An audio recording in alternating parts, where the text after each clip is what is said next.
Vamos a pedir la bendición de nuestro Dios para el comentario de su palabra. Inclinen sus rostros y oramos al Señor. Gracias, Padre, por permitirnos estar aquí en tu casa. Gracias por tu amor, por tu misericordia. Gracias por darnos, Señor, este alimento espiritual que es tu palabra. Queremos escuchar con atención, queremos aprender de ella, queremos ser edificados, ser fortalecidos, confirmados en nuestra fe. Queremos ser animados por ti, Señor, por tu palabra. Que la unción de tu Espíritu Santo sea sobre nosotros. Señor, ven a estar aquí en esta casa de oración, ven a nuestro corazón, habla en nuestras vidas. Tócanos, Señor, con tu palabra, y gracias porque tú nunca nos has dejado a pesar de quiénes somos y de cómo somos, porque nuestro pecado está delante de ti, Señor. Perdónanos, límpianos y que nada nos distraiga, que ningún pensamiento ajeno, Señor, externo, venga a perturbar, Señor, nuestra concentración al escuchar tu palabra. Fortalece nuestras vidas, también nuestros cuerpos, en Cristo Jesús. Amén. En esta tarde vamos a hablar acerca del capítulo 2 del profeta Ageo, que ya nosotros acabamos de leer. Y esta historia, este capítulo, contiene un mensaje alentador. En la primera parte tiene un mensaje para Zorobabel, para Josué, para todo el pueblo. Es un mensaje de aliento. También en este mensaje después se mencionan las promesas que hace Dios precisamente para alentar a su pueblo. Ese va a ser nuestro segundo punto, hablar de las promesas que están en este capítulo 2, y al final hablaremos de un mensaje personal que tiene Dios para Zorobabel. En los últimos versículos, esa será la tercera parte de nuestra exposición, una palabra que Dios tiene personalmente para este varón, para Zorobabel, quien es el gobernador de Judá en aquel momento. El profeta Ageo es enviado nuevamente al pueblo con un segundo mensaje. Notemos que en el capítulo 2:1 se menciona que era el día 21 del mes séptimo. En el capítulo 1:1 era el día 1 del mes sexto, del año segundo. Día 1 del mes sexto. En el capítulo 2 se da la fecha que es el 21 del mes séptimo del mismo año. Un mes después llega nuevamente el profeta Ageo. Es importante notar esto porque a veces leemos de corrido las escrituras y pensamos que los hechos ocurrieron uno tras otro. No. En este caso, pues hay un mes cuando llegó el profeta Ageo, y pasa un mes, llega con un segundo mensaje que es precisamente el que se contiene en el capítulo número 2. Recordemos nosotros que el pueblo de Israel, el pueblo judío, había abandonado la obra de Dios, y ese fue el motivo por el que aparece este profeta Ageo. Eso ya nosotros lo vimos en semanas anteriores. El pueblo había perdido el entusiasmo. ¿Ustedes recuerdan cómo habían salido de Babilonia cuando a Esdras se le dice, se le da la orden de que puede regresar, se les dan recursos económicos para que vayan a reedificar la casa de Dios, y pues muchos judíos se agregan a esta caravana para venir, vienen entusiasmados porque vienen a edificar la casa de Dios, pero con el paso del tiempo este entusiasmo, este ánimo, pues se vino abajo. ¿Sí? Y esto sucede frecuentemente también en nuestras vidas. No sé si a ustedes les ha acontecido en algún momento, que cuando nosotros a veces iniciamos un proyecto, lo hacemos con ánimo, lo hacemos con ilusión, es nuestro sueño, es nuestro proyecto, comenzamos con muchas ganas ese proyecto, con una alta perspectiva, pero que con el paso del tiempo comienza a disminuir, a desvanecerse. Y bueno, pensaba yo en algunos ejemplos. Si ustedes tienen alguno en mente o alguna experiencia, pues igual la podemos compartir en este momento. No es fácil alcanzar una meta, ¿sí? Cuando uno tiene un proyecto, cuando uno quiere hacer algo, lograr algo, dicen algunos que pues ninguna meta es fácil, ¿no? Ningún proyecto es fácil, ninguno. ¿Por qué? Porque va a requerir esfuerzo, ¿sí? Ningún proyecto, ninguna obra, ninguna meta es fácil, independientemente de cuál sea, ¿no? Por ejemplo, si hablamos acerca de los jóvenes, ellos tienen una meta, terminar su carrera. Pero ¿cuánta gente realmente termina? No es fácil, ¿no? Sobre todo cualquier carrera, ¿sí? Pero hay algunas que son un poquito más complicadas. He escuchado a jóvenes, ¿no? Que dicen, cuando comenzamos la carrera, éramos, no sé, 60. Y dicen, terminamos 6. Así, ¿no? Vean cómo no es fácil, ¿no? No es fácil. Hay gente que tiene la ilusión, que tiene el sueño, pero a veces no medimos nuestras fuerzas, a veces no pensamos en los obstáculos y bueno, viene el desánimo, muchos de esos proyectos se vienen abajo, negocios que se emprenden con mucho entusiasmo, en el paso del tiempo igual, les sucede lo mismo. Vienen pruebas, vienen situaciones que a veces uno no prevé, pero pues esto hace que pues el negocio se venga abajo. Obras de construcción a veces las vemos no terminadas. ¿Por qué? Pues porque no es fácil. Por eso yo les decía, aplíquenlo a cualquier área de nuestra vida y no es fácil. Ellos salieron desde Babilonia para venir a Judea, reedificar un templo, sí traen recursos, sí traen ánimo, pero en el paso del tiempo pues ellos se desalentaron. Y no solamente el pueblo, sino también los líderes, los que están al frente de la obra, ¿sí? Ellos comenzaron a desistir y ya hemos mencionado que abandonaron la construcción del templo por 14 años. Y hay muchos elementos que intervinieron aquí para que ellos dejaran esa construcción. Algunos mencionamos hace 8 días, pensaban, no es el tiempo todavía de reedificar la casa de Dios, pero ese no era el único, la verdad es que había más cosas, ellos se desanimaron, ellos desenfocaron su prioridad, que era la construcción de la casa de Dios, y se dedicaron a sus cosas. Entonces hubo varias cosas, varios elementos que hicieron que abandonaran esta obra, y ahora entonces aparece el profeta Ageo, con este mensaje de parte de nuestro Dios, donde les dice básicamente en el versículo 4, si quieren verlo, por favor, allí están las palabras con las que el profeta les presenta un mensaje de aliento resumido en 3 palabras, ahí búsquenlas. Le dice al pueblo, esfuérzate, bueno, le dice a los líderes, pero también al pueblo. El mensaje es el siguiente. Consta de 3 palabras, esfuérzate, anímate y trabaja. Obrad, dice ahí nuestra revisión 909. ¿Sí? Ahí están esas 3 palabras, esfuérzate, cobrad ánimo, anímate y trabaja, obra. Dice obrad.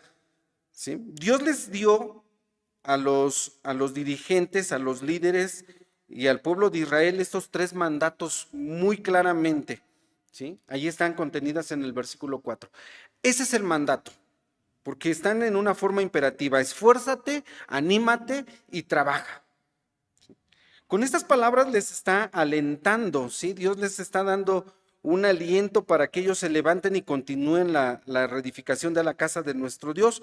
Y cada uno de estos 3 mensajes, anímate, esfuérzate, trabaja, pues eran esenciales para la obra.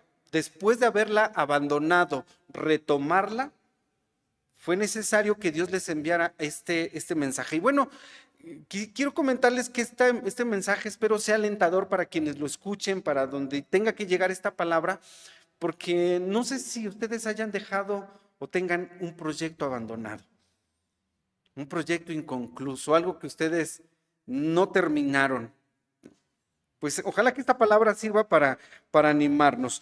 Primeramente les dice entonces, esfuérzate o sé fuerte. Le dijo a Zorobabel, a Josué respectivamente, que son los líderes, uno como gobernador y el otro como sacerdote. Pensaba yo lo siguiente, ¿a qué cosas se enfrenta un líder o un dirigente en este caso ¿sí? Alguien que está al frente de un proyecto, ¿a qué cosas se tiene que enfrentar el que está al frente de la obra, el que está al frente del proyecto? Desánimo. Comencemos. ¿Cuál? Críticas. ¿Ok? ¿Alguna otra? Vamos a comenzar por la responsabilidad. Estás al frente y tú eres el responsable. A ver, ¿a qué se enfrenta un líder? ¿Sí? Un dirigente como Zorobabel o como Josué, que son los que están al frente. ¿A qué se enfrenta? Ok, la responsabilidad no es lo mismo trabajar como un ayudante, como un colaborador, a decir tú eres el responsable. A eso se enfrenta un líder, a la responsabilidad, ¿sí? Y estos dos hombres respectivamente pues se están enfrentando a esto. Ellos son los responsables de la obra. En una obra de construcción no es lo mismo el maestro albañil que el arquitecto o el ingeniero, quienes son los responsables de la obra. Y de ahí los ayudantes pues son menos responsables, ¿no? Entonces la responsabilidad no es la misma. Cuando alguien está al frente de un proyecto, de una obra, el que está al frente y la responsabilidad pesa. ¿Sí? La responsabilidad pesa en cualquier área de nuestra vida. La responsabilidad de un maestro, de un director, ¿sí? Pesa la responsabilidad. Bueno, ¿a qué otra cosa? La presión del trabajo. Sí, la presión del trabajo, o sea, ellos cargan con toda esa presión. Cuando digo la presión del trabajo, involucra el tiempo del proyecto, involucra los resultados, ¿sí? A esas cosas uno se enfrenta como líder o como alguien que está responsable de una obra. La presión del trabajo. Alguien hace ratito dijo la crítica. Sí, también la crítica. Uno se enfrenta a la crítica. ¿Por qué? Porque llega otro y piensa diferente, opina diferente, y dice, yo creo que esto se debería de hacer así. Yo creo que deberíamos de comenzar por acá, ¿no? Y en la crítica, a veces esta crítica viene de quienes no ayudan. Pero ¿cómo opinan? ¿No? No ayudan, pero ¿cómo opinan? Entonces se está realizando un trabajo y todo el mundo opina, ¿no? Y el responsable se siente presionado por esa crítica. Por eso hablábamos de la presión, ¿no? De la responsabilidad, de la crítica.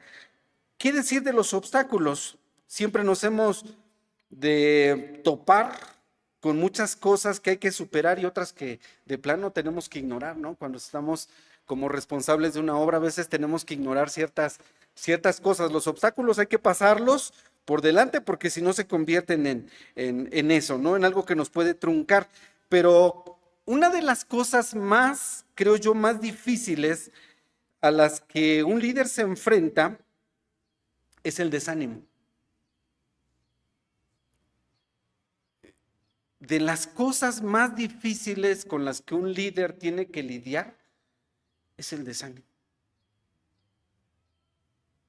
Ustedes lleguen a un lugar donde haya gente desanimada y así ustedes lleguen con el mejor optimismo de decir, vamos a trabajar, vamos a hacer esto. El desánimo es contagioso, altamente contagioso. De verdad. Tú ves una persona desanimada y le ves en el semblante, en el rostro, el desánimo y tú dices, ¿cómo vamos a trabajar así? De verdad es de las cosas que uno se enfrenta. Entonces, si pensamos nosotros en Zorobabel, en Josué, quienes están al frente de la obra, con todas estas cosas que no se mencionan, pero pues son muy lógicas, creo yo, ¿no? A eso es a lo que se enfrentaron, al tiempo, las frustraciones, los enemigos, la obra se abandonó 14 años. ¿Cómo vuelves a decirle a la gente, vamos a trabajar, vamos a reedificar el templo? A eso vino el profeta Ageo en el nombre de Dios a decirles, esfuérzate, anímate, trabaja. Este es el tiempo y la palabra de Dios hizo efecto en los corazones. Y no es fácil. Miren, cuando David, primero de Crónicas 28:20, cuando David le da a Salomón las indicaciones para construir lo que fue el primer templo, el templo de Salomón, David como líder, como rey, sabe que la responsabilidad, que el trabajo, que la obra que va a realizar Salomón no es fácil, ¿sí? Con algunas de las cosas que ya mencionamos aquí. ¿Qué le dice David a Salomón en primero de Crónicas 28:20? Dice así este texto: dijo más David a Salomón su hijo: anímate y esfuérzate y ponlo por obra. No temas ni desmayes, porque el Dios Jehová, dice David, mi Dios, será contigo. Él no te dejará ni te desamparará. ¿Hasta cuándo? Hasta que acabes la obra para el servicio de la casa de Jehová. David sabe que no es fácil. Anímate y esfuérzate. Palabras de aliento para su hijo Salomón. Y es lo que está haciendo aquí Ageo con Zorobabel y con Josué y con todo el pueblo. Le está diciendo: anímense, aliéntense, trabajen, ¿no? Cuando la meta es grande, el esfuerzo que se ha de requerir también es proporcional a esa meta, ¿sí? Hay ciertas reglas. Cuando tú te fijes una meta, tienes que medir tus recursos, tienes que medir tus fuerzas, tus capacidades, ¿sí? Hay un pasaje en la Biblia que dice que no vaya a ser como aquel que se sienta, se pone a construir una casa y no la termina. Si lo han leído, ¿verdad? No la termina, y si no la termina, van a decir: este hombre comenzó y no pudo terminar.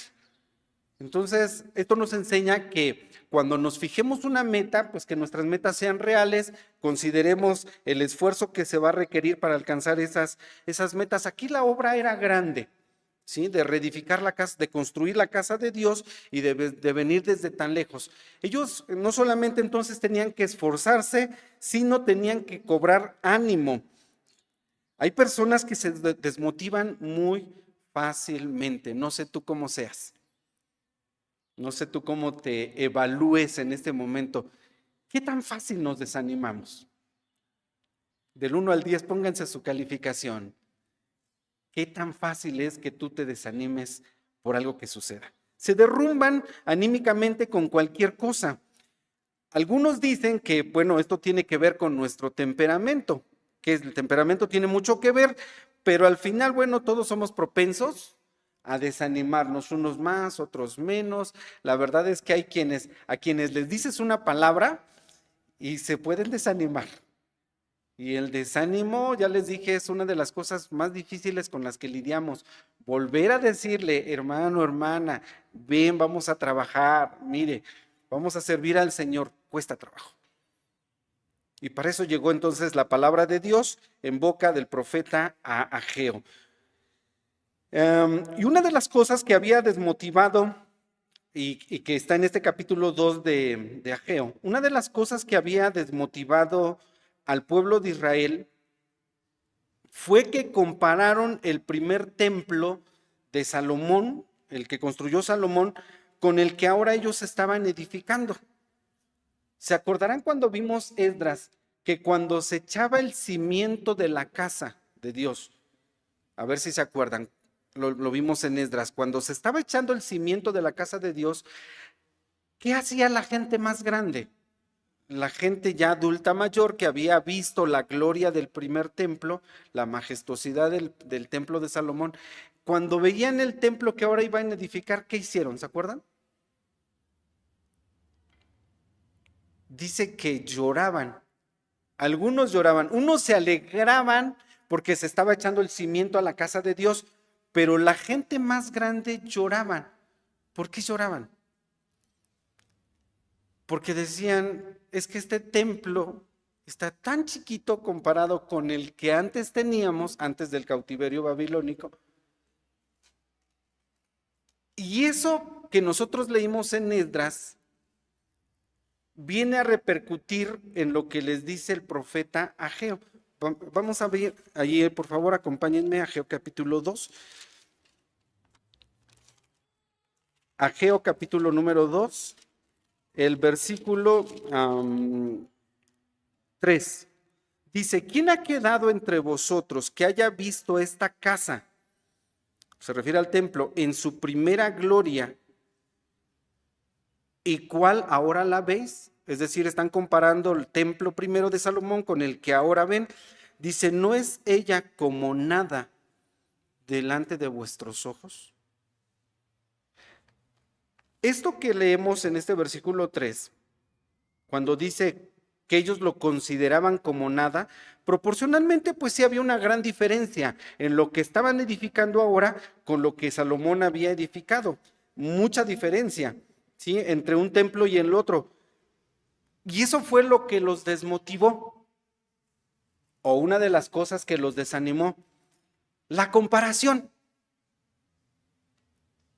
Y voy a hablar un poquitito acerca de esto, ¿sí? Porque en este sentido la comparación no es buena, en otros sentidos puede ser buena la comparación, en este sentido no, ¿sí?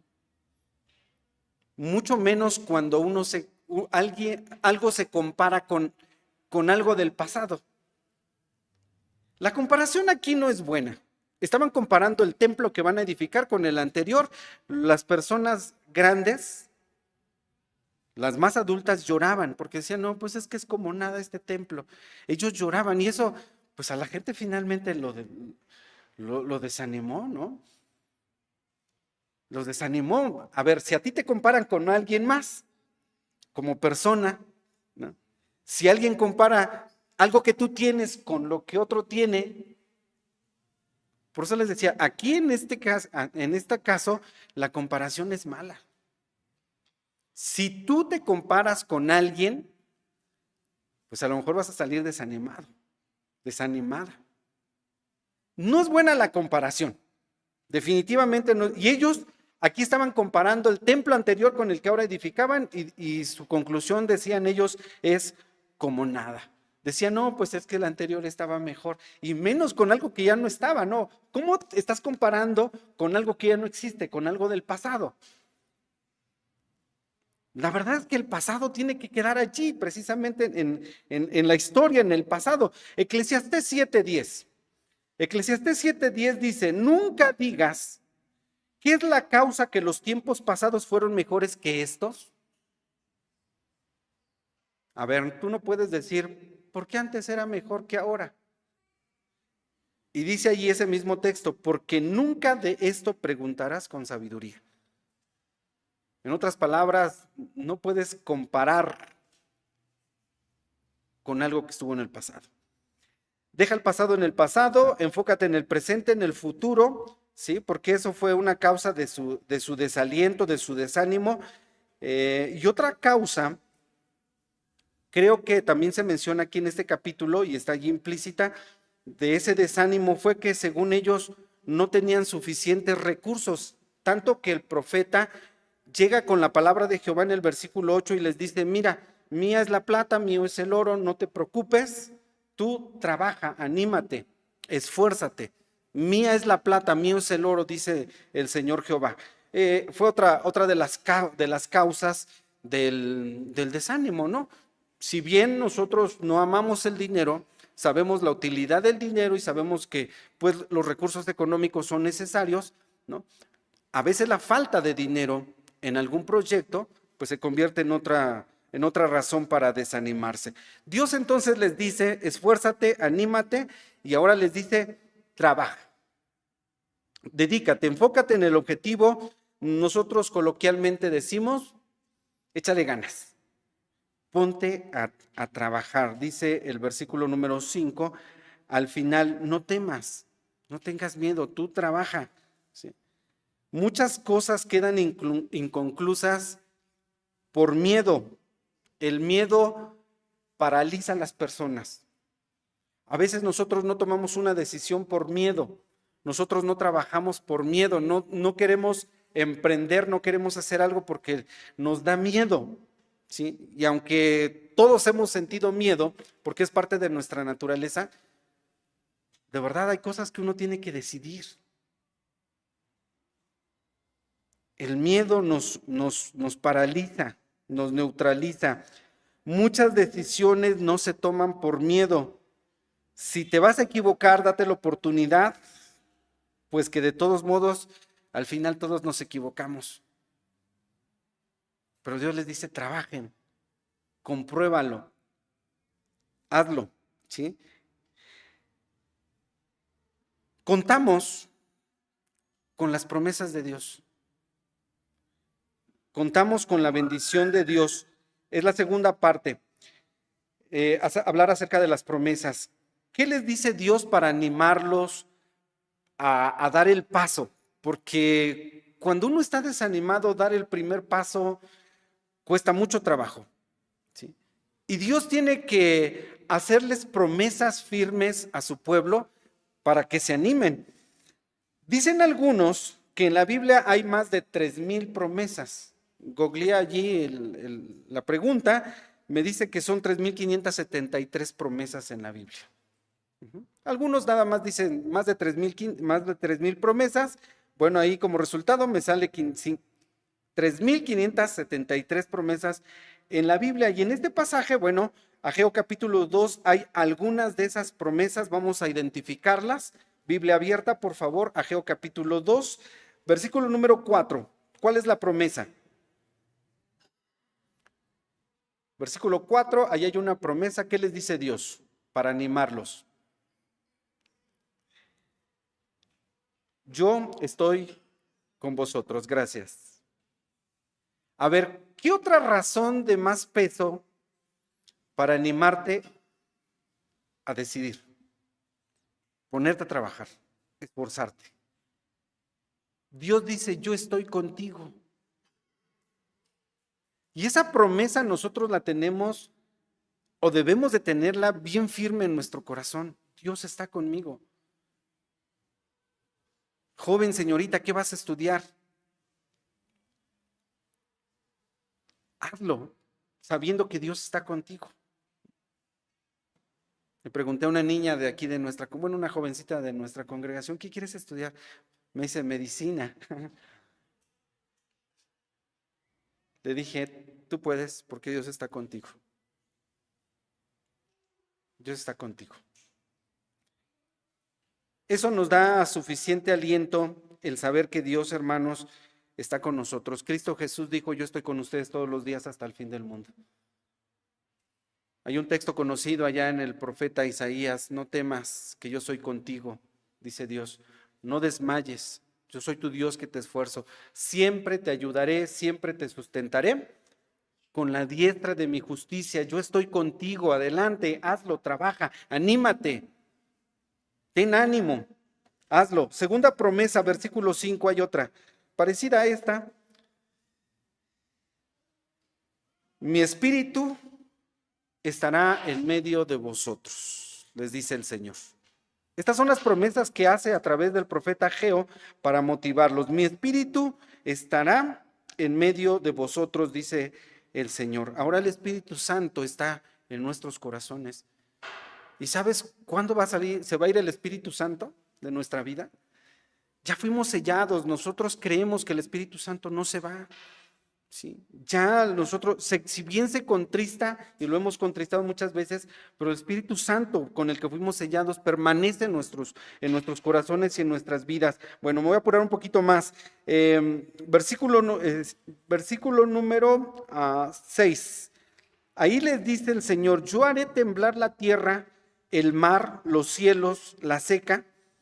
Y esto es una referencia a una nueva época, traducido en otras palabras, cuando el Señor dice, yo voy a hacer temblar la tierra, la mar, ¿sí? Los cielos los voy a hacer temblar, Dios está anunciando una nueva época para ellos. Y esta es la promesa.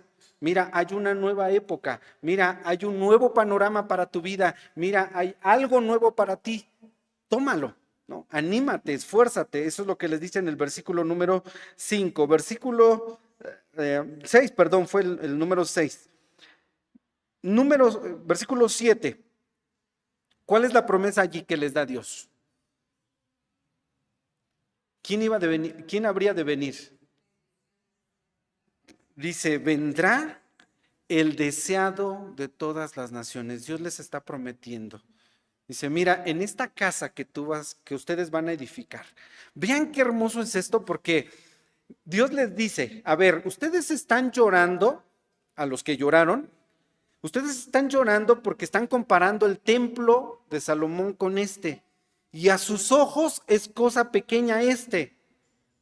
Y ustedes se han desanimado porque están construyendo un templo más pequeño. Déjenme decirles que yo voy a honrar este templo.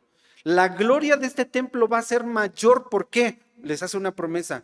Porque va a venir el deseado de las gentes. ¿Y quién es el deseado de las gentes? El Señor Jesús.